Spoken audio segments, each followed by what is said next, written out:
ఏదైతే మనం డబ్బులు పెట్టుకొని కల్లాలు దాదాపు 151 కోట్ల రూపాయల కల్లాలను తెలంగాణ రాష్ట్రంలో నిర్మించుకోవడం జరిగిందో ఆ డబ్బంతా కూడా మళ్ళీ తిరిగి చెల్లించాలని కేంద్ర ప్రభుత్వం చెప్పడం అత్యంత దారుణం, హేయం, బాధాకరం. వారు మళ్ళొకసారి భారతీయ జనతా పార్టీ రైతు వ్యతిరేక ప్రభుత్వం అని చెప్పి నిరూపించుకున్నటువంటి సందర్భాన్ని మనం గమనిస్తూ ఉన్నాం. కాబట్టి రేపు బీఆర్ఎస్ పార్టీ ఆధ్వర్యంలో ప్రతి జిల్లా హెడ్ క్వార్టర్లో కూడా రైతు మహాధరణ జరగబోతా ఉన్నది. అందరూ రైతన్నలతో కూడా విజ్ఞప్తి ఏంటంటే ఈ ధర్నాలో పాల్గొని ఒక్కసారి భారతీయ జనతా పార్టీ యొక్క విధానాల్ని ఎండగట్టాల్సినటువంటి అవసరం ఉన్నది.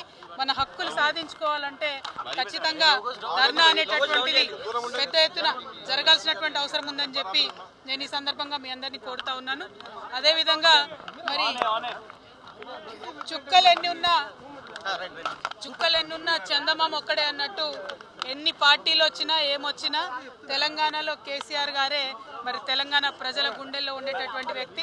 చంద్రబాబు నాయుడు గారు వచ్చి ఇక్కడ అనేక కార్యక్రమాలు చేసి మళ్ళా రివైవ్ చేయాలి అది ఇదని మాట్లాడుతూ ఉన్నారు.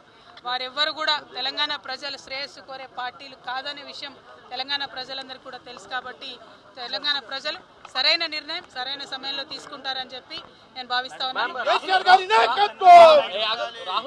Chandrababu Naidu or any other person who is trying to float a political party in Telangana have time and again seen and shown to our people that they do not mean well for the Telangana state.